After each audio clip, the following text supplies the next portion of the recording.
ewo mmadụ dị ndụ asị m eme n'omenala ma observe na my ancestors ewo fichapụ ya wọ na iji wee kwudo atị na ikwuru ọtụrụ osowaja okwu masịkwa ihe ị na-ekwu ịma na e nwere some kind mentality ndị ụka na-enwe na asịkwa ha na onye abụ onye omenala ife igbo na onye abụ ajọ mmadụ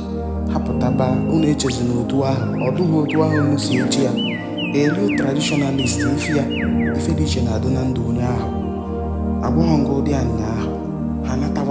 ha natawanụ na nwata mara ebe o si ife ọ na-eme adịrị ya mfe. Remember, this sound is available in all streaming platforms for your prayers. Download ya nya nke ahụ straight way to your G ka chi gị kwalụ gị ụzọ ebe ụzọ na-adịlọ